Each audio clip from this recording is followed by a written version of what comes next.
The war room of the Zathari flagship hummed with quiet confidence. Fleet Admiral Kreenak stood before a massive holographic display, watching the blue-green planet rotate slowly in the projection. His three eyes studied the data streams that floated around the world like digital clouds. "Commander Telvis, your assessment," Kreenak said, his mandibles clicking with satisfaction. The tactical officer stepped forward, her scales shimmering under the ship's lights. "Admiral, the target world designated Sol 3 presents minimal threat. The inhabitants are pre-FTL, divided into nearly 200 competing nations and armed with primitive kinetic weapons. Their most advanced explosive devices are fusion-based, but they lack any orbital defense capability." Kreenak nodded. The Zathari hegemony had conquered 47 worlds in the last century. This would be conquest number 48. Simple, routine. The inhabitants called their world Earth in their dominant languages. A pleasant enough name for what would soon become another colony world. "What about the classification marking?" a voice asked from the back of the room. Kreenak turned to see Intelligence Officer Vaxran pointing to a small notation in the ancient star charts. The Admiral enlarged the display. There, in the old language, was a warning. Death World Classification Extreme. Indigenous Species Survival Specialists. Recommended action. Avoid contact. The Admiral laughed, a sound like grinding metal. "That data is over 1,000 years old. Look at them." He gestured to video feeds showing humans going about their daily lives. They are soft. They live in comfortable cities.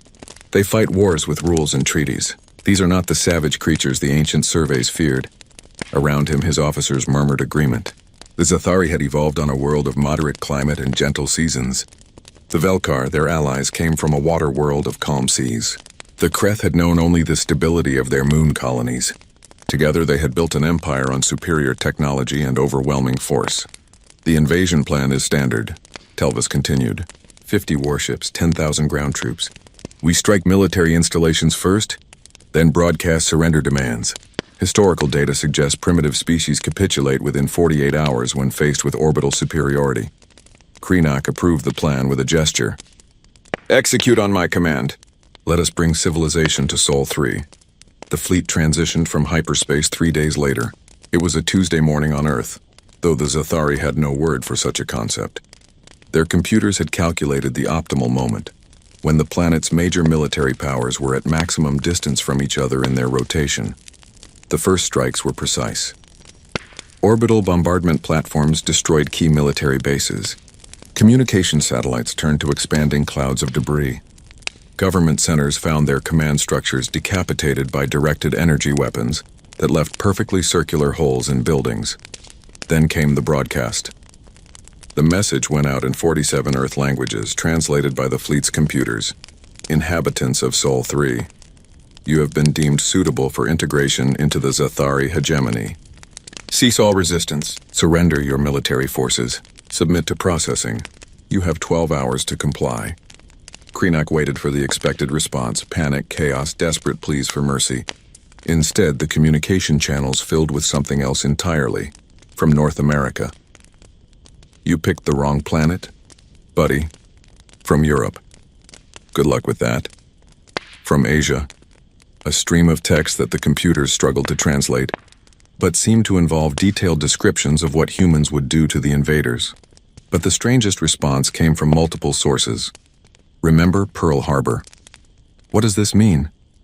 Kreenak demanded of his intelligence officer. Vaxran consulted his database. Pearl Harbor appears to be a reference to a surprise military attack in their history. But I do not understand the context. They are invoking a memory of being attacked? The Admiral dismissed it. "Primitive psychological responses. Deploy landing forces. Let us end this quickly." As the first landing craft descended toward major population centers, something unexpected appeared on the sensors. Military assets from every human nation, which moments before had been pointed at each other, were now reorienting. Tanks rolled toward landing zones. Fighter jets scrambled. Naval vessels changed course. Even more confusing, the humans' global communication network exploded with activity. But it was not panic. The fleet's monitoring systems detected something else in the digital chatter. Determination, anger, and something the Zathari computers flagged as dark humor. One transmission, broadcast from a military facility, summed up the human response. They wanted to see what we do when we stop fighting each other. Let's show them. Kreenak felt the first cold touch of doubt. The humans had not scattered. They had not panicked. Every government on the planet had ceased hostilities with their neighbors and redirected their entire military apparatus toward the invaders. In that moment, watching Earth's united response forming on his displays, the Admiral wondered if perhaps the ancient warning in those 1,000-year-old charts had not been outdated after all. The landing craft entered the atmosphere. The invasion of Earth had begun. But so, though the Zathari did not yet know it, had their education in what it meant to attack a species that had survived by fighting everything on a death world, including themselves, for hundreds of thousands of years. The first Zathari landing craft touched down in the ruins of what had been a military base outside Washington. Squad leader Vornath emerged from the transport, his weapon ready, scanning for resistance. The base was destroyed, exactly as planned. Smoke rose from collapsed buildings. But something felt wrong. The humans should have been in disarray. Instead, his tactical display showed organized movement all around his position. Then the first missile struck. Vornath's shields flared blue as the primitive explosive detonated nearby. More followed. The humans were not fleeing. They were attacking. From buildings, from underground positions, from vehicles that had seemed abandoned. The ambush was coordinated and brutal. "Command, we need support," Vornath transmitted. "They are not surrendering." "They are everywhere." Across the planet, the same story repeated. In Moscow, Zathari troops found themselves pinned down by artillery that seemed to know exactly where they would land. In Beijing, human tanks emerged from underground facilities that orbital scans had missed. In London, the invaders discovered that every civilian building had become a fortress. The humans fought with a ferocity that shocked the hegemony forces. When their vehicles were destroyed, they fought on foot. When their weapons ran out, they used whatever they could find. When cornered, they did not surrender. They fought harder. Admiral Kreenak watched the reports with growing alarm. His forces held technological superiority, but the humans had something else. They knew how to fight in ways the hegemony had never encountered. They used the terrain. They set traps. They struck from unexpected angles and vanished before his troops could respond. "They fight without honor," one of his commanders complained. "They hide. They ambush. They refuse to meet us in open battle." Kreenak said nothing. The humans were not fighting without honor. They were fighting to win. There was a difference. After 72 hours of continuous combat, something unprecedented happened. A Zathari unit, surrounded and cut off from support, did what no hegemony force had done in 2 centuries of conquest. They surrendered. The prisoners were treated according to something the humans called the Geneva Conventions. They were given medical care. They were fed. They were housed in facilities that, while guarded, were not torture chambers. This confused the Zathari soldiers more than anything else. "Why would you care for your enemies?" Intelligence officer Vaxarin interviewed the prisoners. What he learned chilled him. "They trained for this," one soldier said, still in shock. "All of them. From childhood. They learned to fight. They study war the way we study mathematics." When I asked one of their soldiers how they knew where to set their traps, he laughed. He said they had been fighting each other for thousands of years. They know every trick because they invented every trick. Vaxarin compiled his report with shaking hands. The humans were not primitive. They were experienced. Every nation on Earth had its own military history stretching back centuries. They had fought wars that lasted generations. They had developed strategies for every terrain, every situation, every possible enemy. And now they were using all of that accumulated knowledge against the invaders. In the skies above Earth, human pilots were learning to fight Zathari craft. They lost badly at first. The alien technology was superior in every way. But the humans adapted. They watched. They learned. And when their missiles ran out, they did something that made no sense to the Zathari. They rammed. A human fighter would lock onto an alien craft and simply crash into it at full speed. Both would be destroyed. The Zathari called it suicide. The humans called it victory, because every time it happened, it meant one less enemy ship in the sky. The civilian resistance emerged quickly. Hunters in rural areas used their rifles to shoot down scout drones. Farmers planted explosives in fields where landing craft would set down. Hackers infiltrated alien communication networks. In Texas, A grandmother named Martha Henderson became a global hero when she shot down a Zathari scout drone with her shotgun while defending her property. The humans broadcast her interview worldwide. They came to my farm. Nobody threatens my family on my land, so I got my gun and I solved the problem. That's simple. Krenak reviewed footage from dozens of battles. In every one, the pattern was the same. The Zathari would establish a position. The humans would attack it from multiple directions. When the aliens adapted, the humans would change tactics. It was exhausting. It was relentless. It was effective. His science officer presented new findings. Admiral, we have completed our analysis of the planet itself. The designation was correct. Earth is a Class 12 death world. Extreme weather patterns. Aggressive predator species.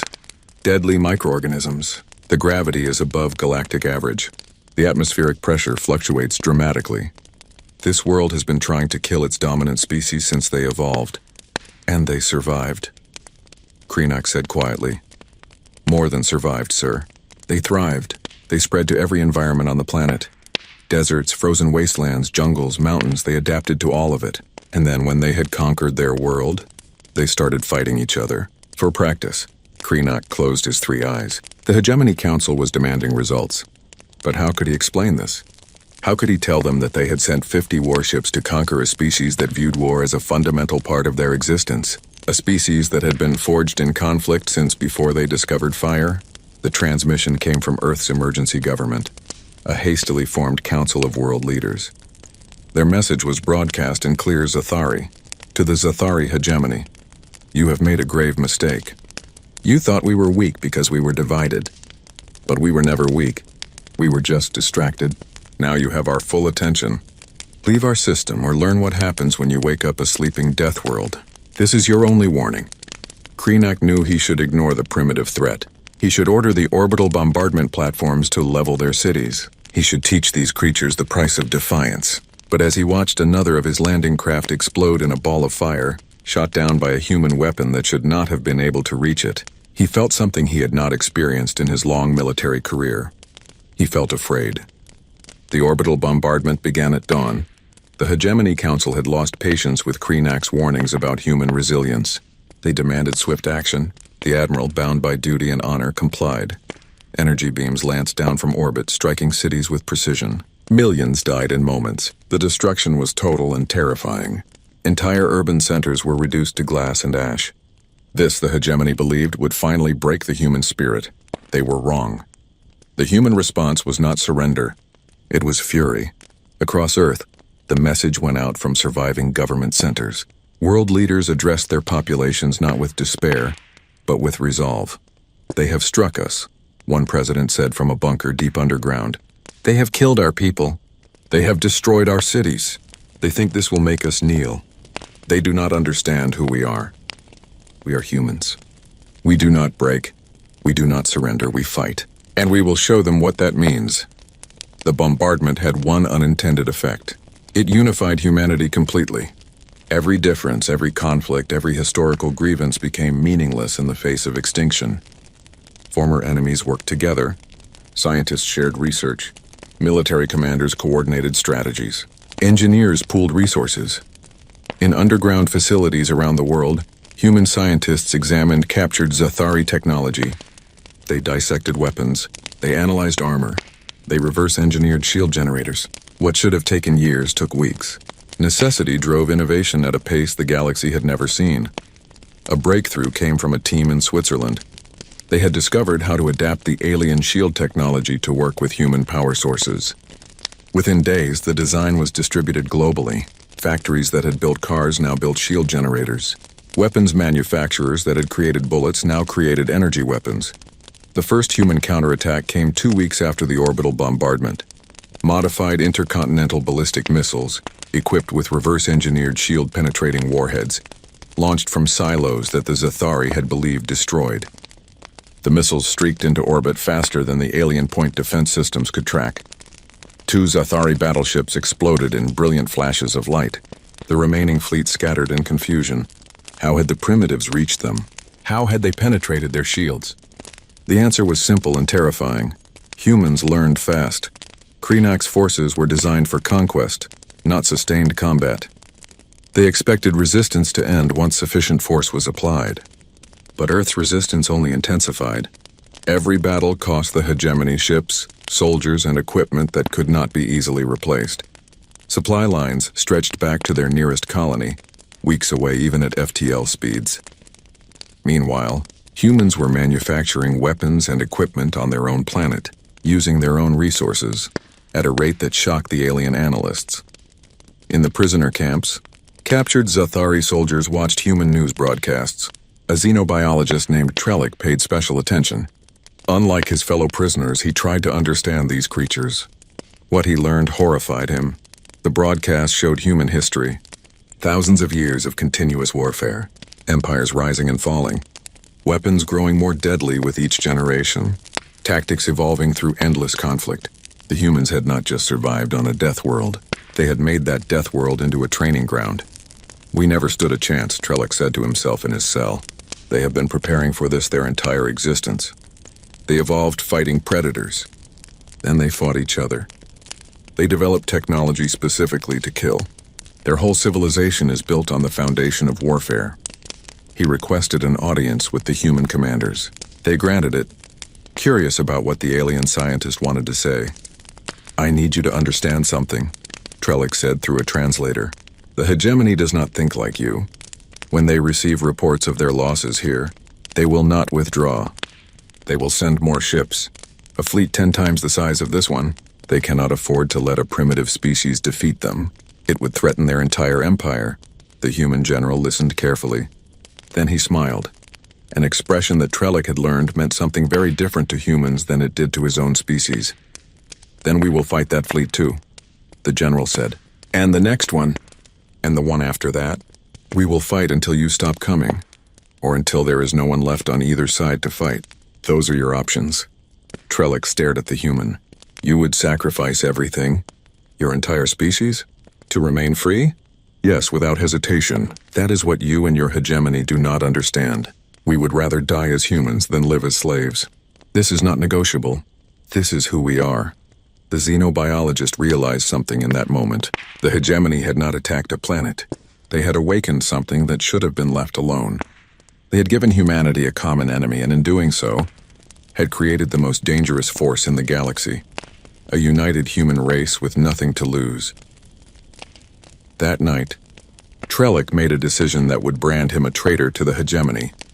He offered the humans everything he knew: fleet positions, tactical doctrines, technological specifications, supply routes, command structures, everything. "Why?" they asked him. "Because you are going to win," Trellick said simply. "Not today, maybe not tomorrow, but eventually. And when you do, I want to be on the side that survives, because I have seen what happens when humans decide something must be destroyed. They do not stop. They do not compromise. They simply continue until the task is complete or they are dead. The hegemony does not have that determination. You do." With Trellick's information, human forces began targeting Zathari supply ships.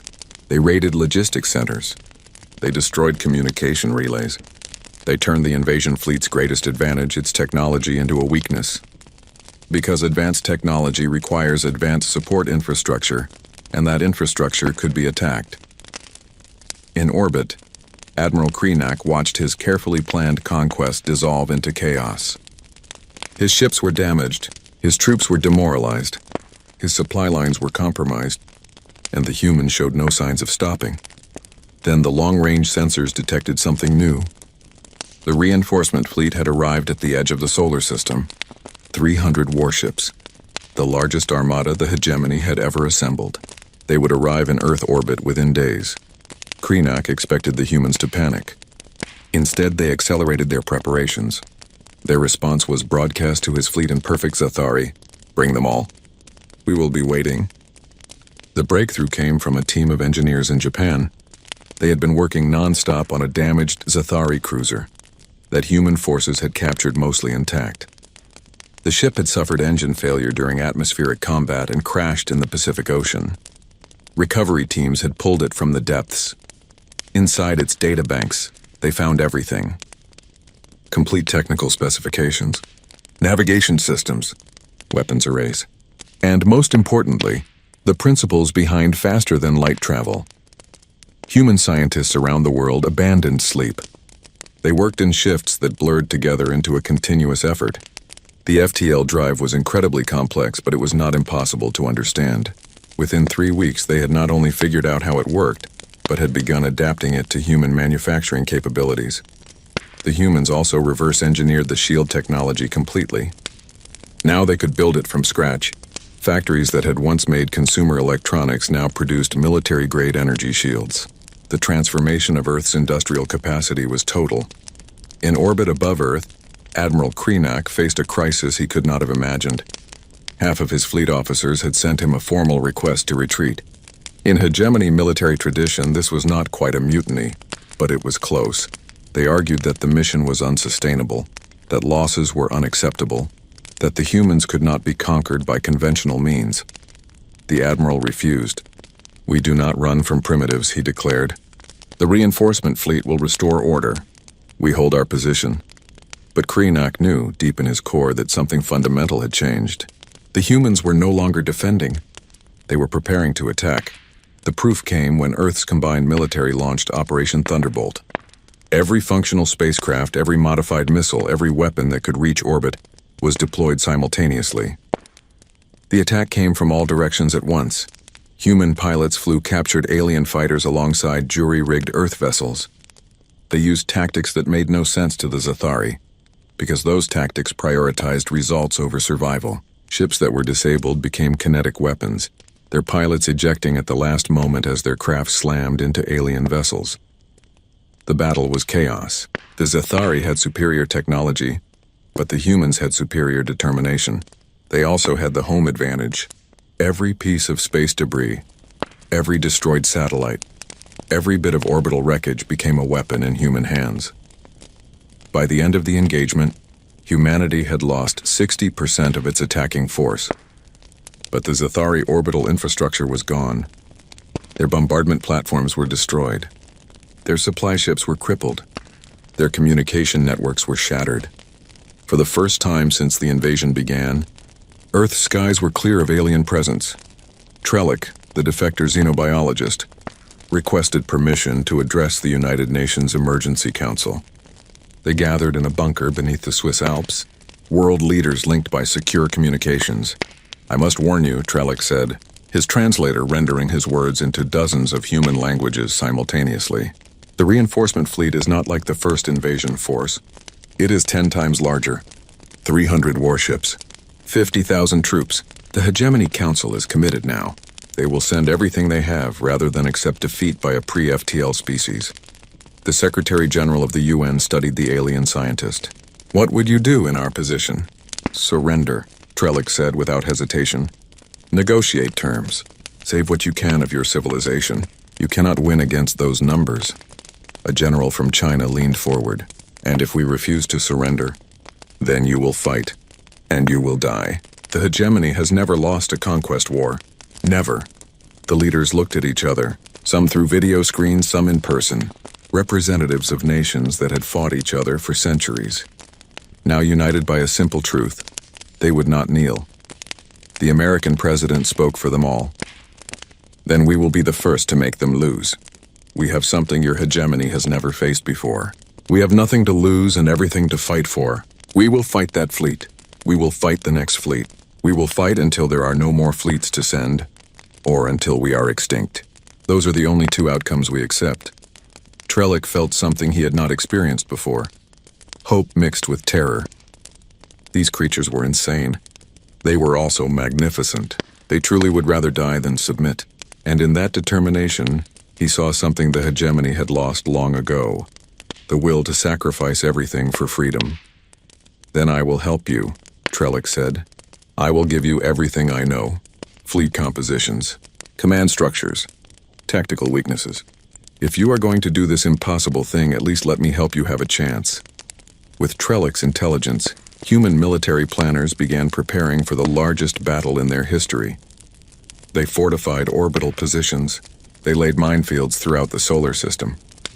They prepared every weapon, every ship, every soldier for the coming storm. And in a facility beneath the Australian desert, human engineers completed humanity's first faster-than-light capable warship. It was crude compared to Zathari designs. It was cobbled together from salvaged parts and human ingenuity. It would probably fall apart after a few jumps, but it worked. The lead engineer looked at her creation with exhausted pride. "We can reach them now," she said. "They came to our home. Now we can go to theirs." The hegemony reinforcement fleet entered the outer solar system like a storm of steel and fire. 300 warships arranged in perfect battle formation. They expected to find a broken planet and scattered resistance. They expected an easy victory. Instead, they found a fortified Earth bristling with captured alien technology and human determination. They found minefields where there should have been empty space. They found coordinated defenses where there should have been panic. They found an enemy that had spent weeks preparing for this exact moment. The fleet commander, High Admiral Zenthar, studied the tactical displays with confusion. "These readings cannot be correct," he said. "They show energy signatures consistent with our own shield technology." "How is this possible?" His science officer ran the analysis 3 times before responding. "High Admiral, it appears the humans have reverse-engineered our technology. They are using our own weapons against us." Zenthar sat back in his command chair. For the first time in his long career, he understood the true meaning of the ancient warning in those 1,000-year-old charts. Death World species did not just survive. They adapted. They overcame. They learned. And now humanity was about to teach the hegemony a lesson they would never forget. The second battle for Earth was about to begin. The hegemony armada entered the inner solar system expecting to find ruins. Instead, they found resistance. The minefields activated first. Thousands of explosive devices, some human-made and some salvaged from destroyed Zathari ships, detonated throughout the fleet's approach vector. The damage was minimal. The hegemony had excellent point defense systems, but the mines served their purpose. They forced the fleet to slow down, to spread out, to become cautious. And caution gave the humans time. The human space navy emerged from behind the moon. It was not an impressive force by hegemony standards. A mix of retrofitted Earthships and captured alien craft, held together by skill and determination. But what they lacked in numbers, they made up for in tactics. The humans did not form neat battle lines. They scattered. They attacked from multiple angles simultaneously. They used the debris fields from earlier battles as cover. They employed guerrilla warfare in space, a concept so foreign to hegemony doctrine that their tactical computers struggled to formulate responses. High Admiral Zenthar watched in disbelief as a human destroyer, severely damaged in venting atmosphere, accelerated directly toward one of his battleships. The human captain had ejected the crew in escape pods, then set the ship's engines to full power and aimed it like a missile. The impact was devastating. The destroyer's reactor detonated on contact, and the battleship broke apart in a cascade of explosions. "They are using their own ships as weapons," his tactical officer said in shock.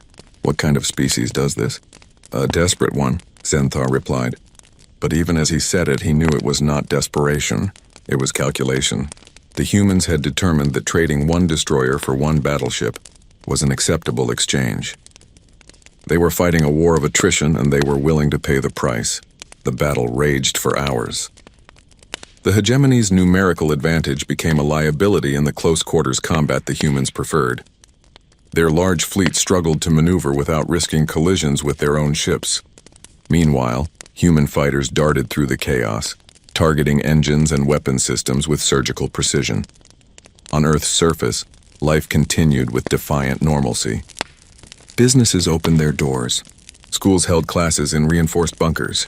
Sports leagues played their games. The message was clear. Humanity refused to act defeated. Even as the battle raged in orbit, people went about their lives with determination. In a broadcast that reached both Earth and the hegemony fleet, a news anchor spoke calmly. "Today marks the 47th day of the invasion. The stock market opened this morning with gains in the defense sector. The football season continues as scheduled, and in orbit, our forces continue to teach the Zathari why invading Earth was a mistake. Weather forecast for tomorrow, partly cloudy with a high chance of alien debris." The casual defiance enraged and confused the hegemony forces in equal measure. These creatures acted as if orbital warfare was merely an inconvenience. Then humanity revealed its trump card. A small task force led by the newly completed FTL ship Defiance made a jump that should have been impossible. They appeared not in Earth orbit, but 3 light-years away at a hegemony supply depot. The depot was designed to support the invasion fleet. It contained fuel, ammunition, repair equipment, and food for species adapted to non-death world environments. It was also completely undefended, because the hegemony had never imagined that primitive humans could threaten their territory. The human strike force destroyed everything. They used the captured alien weapons they had learned to operate. They planted charges in fuel storage tanks. They sabotaged the FTL communication relay. Then they jumped back to Earth, leaving the depot as a spreading debris field. The news of the attack spread through hegemony space at the speed of light. Panic followed. The humans could reach them now. The primitives who were supposed to be contained to their single planet could now strike anywhere in hegemony territory. Colony worlds demanded protection. Trade routes required escorts. Military assets were pulled from other regions to defend the core worlds. The entire hegemony economy began to strain under the pressure of defending against an enemy they had foolishly awakened. Trellick, working with human military intelligence, had identified the key vulnerability. The hegemony strategy depended on overwhelming force and the assumption that their territory was safe. By threatening that safety, humanity had turned the invasion into an existential crisis for the entire hegemony. "You understand what you have done?" Trellick asked the human admiral who commanded the operation. "We have shown them that we can strike back," the admiral replied, "that we are not prey to be hunted, that we are a threat to their entire empire." "Exactly," Trellick said, "and now they must decide, continue this war and risk losing everything, or negotiate with a species they tried to conquer. Pride or survival. For the Hegemony Council, that will be a difficult choice." In orbit above Earth, High Admiral Zenthar received a priority communication from the Hegemony Council. The message was encrypted, marked urgent, and contained orders that made his blood run cold. They wanted to negotiate. The mighty Zathari hegemony, conquerors of 47 worlds, wanted to talk peace with a species they had invaded less than 2 months ago. The implications were staggering. If word got out that humanity had forced them to the negotiating table, other conquered species might rebel. The entire empire could collapse. But the alternative was worse. The humans had demonstrated that they could reach hegemony territory. They had shown that they would never surrender. They had united their entire species against a common enemy. And, most terrifying of all, they had proven that they could learn and adapt faster than any species the hegemony had encountered. If the war continued, the humans would eventually win. Not through superior technology, but through sheer determination. They would keep fighting, keep adapting, keep striking at hegemony assets until the cost became unbearable. Zenthar prepared the most difficult transmission of his career. He opened a channel to Earth's emergency government. "This is High Admiral Zenthar of the Zathari hegemony. I am authorized to discuss terms of cessation of hostilities. Will you receive our delegation?" The response came quickly. Too quickly. The humans had been expecting this. "We will receive your delegation. But understand this. We do not negotiate from a position of weakness. You came to our home. You killed our people. You destroyed our cities. The terms will reflect that reality. If you want peace, you will pay for it." For the first time in 2 centuries, the hegemony had not just failed to conquer a world. They had been forced to ask for peace. The age of easy conquest was over. Humanity had changed the galaxy forever. And somewhere in a bunker beneath Switzerland, human leaders prepared for the most important negotiation in their species' history. They had survived the invasion. Now they had to secure the peace, and they would do so with the same determination they had brought to the war, because that was what humans did. They adapted, they overcame, they won. The delegation arrived on a small transport, escorted by human fighters that kept their weapons locked but not firing. The hegemony representatives included High Admiral Zenthar, 3 council members, and Trellick, who had been requested specifically by the humans as a neutral observer. They met in Geneva, in a room that had once hosted peace negotiations between human nations. Now it would host negotiations between species. The symbolism was not lost on anyone present. The human delegation was led by diplomats and military leaders from every major nation. They sat across from the hegemony representatives, and for a long moment, Nobody spoke. Then the Secretary General of the United Nations began. You came to our world uninvited. You attacked without provocation. You killed millions of our people. You destroyed our cities. And now you want to negotiate peace. Very well. Let us discuss terms. A Hegemony Council member, his translator rendering his words into English, responded carefully. We acknowledge that the invasion was unsuccessful. We propose a mutual cessation of hostilities. Both sides withdraw. No further conflict. No, the American president said flatly. That is not how this works. You do not get to invade, lose, and then walk away as if nothing happened. The Chinese premier laid out a data pad. These are our terms. Full reparations for damages caused. Technology transfers including FTL communications, advanced materials, and medical knowledge. Formal recognition of Earth as an independent sovereign power. A non-aggression pact enforced by the Hegemony Council. And unrestricted access to galactic trade networks. The Hegemony representatives looked at each other. These terms are excessive, one of them protested. We cannot simply give you our technology. We cannot grant you equal status. You are a pre-FTL civilization. The Russian general smiled coldly. We were a pre-FTL civilization. Then you gave us your ships to study. You gave us a reason to unite. You gave us a reason to advance a century of technology in 2 months. We have FTL capability now. We have energy weapons. We have shields. We took your technology and made it ours. The Indian diplomat added, and more importantly, we have proven we can reach your territory. The depot we destroyed was just a demonstration. We have mapped 12 more targets. Supply stations, communication relays, fuel depots, all undefended, all vulnerable. We can make this war very expensive for you. High Admiral Zenthar spoke for the first time. You are threatening us? While we have a fleet in orbit around your planet? A human general leaned forward. His name badge read Martinez, and his uniform showed the marks of recent combat. Yes, because we have something you do not. We have nothing left to lose. You destroyed our largest cities. You killed millions of our people. You united our entire species in hatred of your empire. If you leave this room without agreeing to our terms, we will make it our mission to destroy the hegemony, not defeat it. Destroy it. We will send ships to every hegemony world, another general continued. We will target your infrastructure, your economy, your trade. We will make your empire unsustainable. We will show every species you have conquered that resistance is possible. We will burn your hegemony to ashes, even if we burn with it. The room fell silent. The hegemony representatives understood. These were not bluffs. Humans, they had learned, did not bluff. They stated their intentions and then followed through with terrifying consistency. Trellick spoke up, his role as neutral observer giving him permission to intervene. Council members, I have studied these creatures extensively. They mean exactly what they say. They would rather die as a free species than live as conquered subjects. They will fight until there is nothing left on either side. That is not bravado. That is their nature. One of the council members looked at the humans with something approaching respect. You're asking us to treat you as equals. To give you everything you demand. What do we receive in return? The Secretary General answered. You receive peace. You keep your empire. You avoid a war that will cost you more than you can afford. You gain a trading partner instead of an enemy. And most importantly, you avoid giving other conquered species the idea that rebellion is possible. Because if word spreads that humanity defeated the hegemony, the British Prime Minister added, every oppressed world in your empire will rise up. You will face not one war but dozens. Can your military handle that? The threat was clear. The hegemony could continue this war and risk losing everything.